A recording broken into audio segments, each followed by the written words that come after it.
मेरा नाम आरती है। मैं 12 क्लास में पढ़ती हूँ। मेरी जवानी का कदम पहला पड़ाव पर था।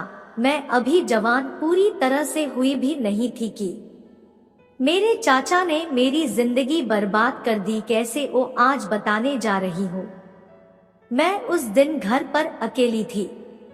मेरे मम्मी पापा एक शादी समारोह में गांव के एक रिश्तेदार के घर गए हुए थे। मुझे गांव जाना पसंद नहीं था और मेरा कॉलेज भी था, तो मैं उनके साथ नहीं गई। उन्हें वापस आने में 4-5 दिन और लगने वाले थे। मेरी उम्र तब 19 साल की थी, इसलिए मेरा और घर का ख्याल रखने के लिए पापा ने चाचा को मेरे साथ घर पर रहने के लिए कहा था। लेकिन मैं अपने चाचा को बिल्कुल भी पसंद नहीं करती थी और मुझे उनसे डर भी लगता था, क्योंकि जब मैं छोटी थी तो एक बार चाचा ने मुझे अपनी गोद में बिठाकर मेरे साथ कुछ ऐसा कार्य किया था जिसे किसी को बता पाना भी मेरे लिए शर्म की बात थी। लेकिन तब मुझे इन चीजों की ज्यादा समझ नहीं थी।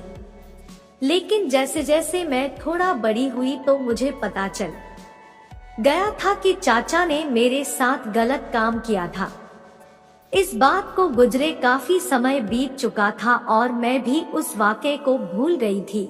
मैंने मम्मी पापा को इसके बारे में कभी कुछ भी नहीं बताया था।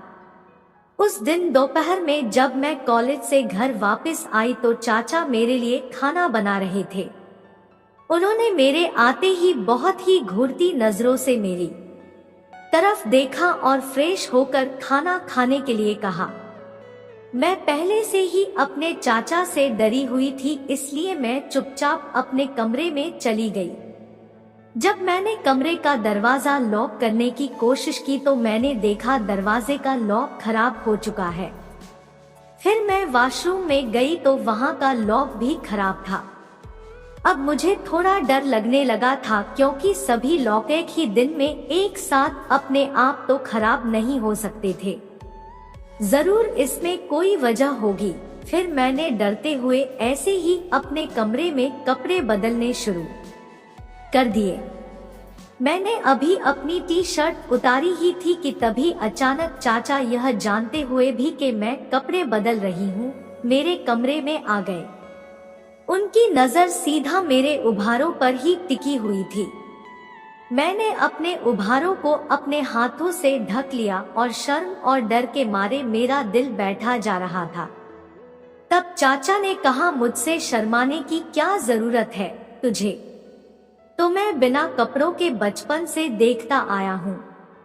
शायद तुम भूल गई, जब मैंने इन्हें पिछली बार चखा था तब तो ये नींबू के दाने के बराबर थे, लेकिन अब तो ये काफी बड़े हो चुके हैं, बिल्कुल पके हुए संतरे की तरह। उनकी इन बातों से मैं काफी डर गई और मैंने उन्हें वहां से जाने के लिए कहा, लेकिन मेरी बातों को अनसुना करके वो हंसने लगे और मेरे पास आकर मेरे उभारों से मेरे हाथों को हटाकर इसे जोर से पकड़कर कहने लगे, अरे अभी तो मैंने कुछ किया भी नहीं, पहले इन पके हुए संतरों का थोड़ा स्वाद तो चख लेने दो, फिर मैं चला जाऊंगा। बहुत ज्यादा डर गई थी और डर के मारे अब मेरा शरीर कांपने लगा था। फिर उन्होंने धीरे से मेरी जीन्स की चेन को खोला और अपनी उंगली को मेरे आगे के हिस्से पर फेरने लगे। अब तो मेरा पूरा शरीर ठंडा पड़ चुका था और ऐसा लग रहा था जैसे मेरे दिल की धड़कन थमने ही वाली हो। तभी उन्होंने मुझे उठाकर बेड पर लेटा दिया और खुद घुटनों के बल मेरे सामने जमीन पर बैठ गए। मैं अब समझ चुकी थी कि मेरे साथ कुछ बहुत ही बुरा होने वाला है, लेकिन डर के कारण मेरी तो आवाज भी निकलना बंद हो चुकी थी। ऊपर से तो मैं पहले ही बिना कपड़ों के थी। तभी चाचा ने फिर से मेरे आगे के हिस्से पर अपनी उंगली फेरते हुए कहा, देखो तो इसे, अब तो यह भी उस काम के लायक तैयार हो चुकी है। मैंने रोना शुरू कर दिया और हाथ जोड़कर उनसे ऐसा ना करने के लिए कहा, लेकिन तभी उन्होंने मेरे आगे के हिस्से को चूमना शुरू कर दिया और मेरे उभारों को बहुत जोर से कसकर पकड़ लिया। मुझे अब पता चल चुका था कि अब मेरे पास बचने का कोई तरीका नहीं है। वो नीचे से चूमते हुए मेरे उभारों तक आ पहुँचे थे और फिर उन्होंने कहा, देखना, तुम भी इस दिन को कभी भूल नहीं पाओगी और फिर तुम्हारा भी मन यह करने के लिए बार बार करेगा। तुझे टी शर्ट और जीन्स में देखकर तो मेरे तन बदन में आग सी लग जाती थी और बहुत लंबे समय से मैं इस दिन का इंतजार कर रहा था। मुझे उनकी बातों की कोई समझ नहीं आ रही थी और मैं हाथ जोड़ कर रोते हुए उन्हें ऐसा ना करने के लिए कहे जा रही थी। तभी उन्होंने अपने पूरे कपड़े उतार दिए और मैं उन्हें इस हालत में देखकर मैं बहुत अधिक डर गई। फिर वो जबरदस्ती अपने आगे वाले हिस्से को चूमने के लिए बोलने लगे, लेकिन मैंने ऐसा करने से इनकार कर दिया तो गुस्से में उन्होंने मेरी आगे वाले हिस्से पर काटना शुरू कर दिया।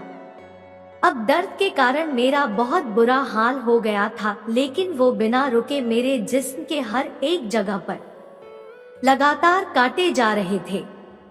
मुझे पता था अगर मैं चिल्लाई भी तो मेरी आवाज सुनने वाला वहाँ कोई नहीं था, लेकिन फिर भी डर के मारे मैंने अब चिल्लाना शुरू कर दिया।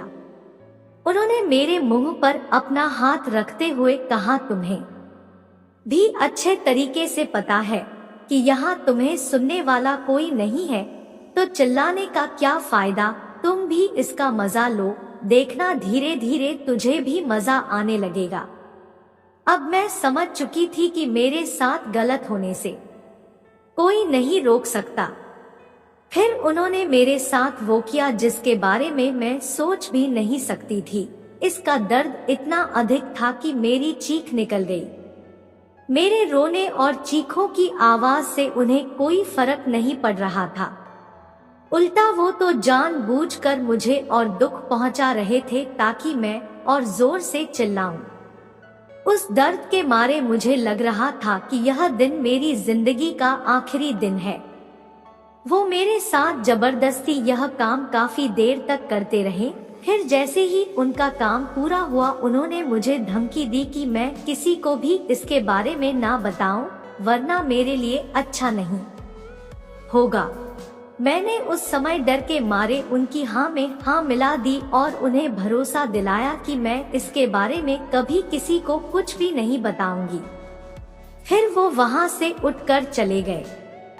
दर्द के कारण मेरा बहुत बुरा हाल था, लेकिन जैसे तैसे मैंने खुद को संभाला और जो कुछ चाचा ने मेरे साथ किया था वो सब कुछ फोन करके पापा और मम्मा को बता दिया। मेरे मम्मी पापा उसी शाम घर आ पहुँचे और मेरी ये हालत देखकर समझ गए कि मैं सच बोल रही थी। पापा ने उसी समय पुलिस को बुला लिया और चाचा को उनके हवाले कर दिया।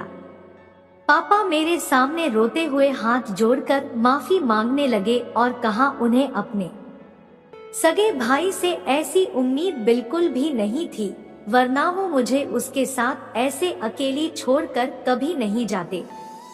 तब मैं भी उनके गले से लगकर रोने लगी।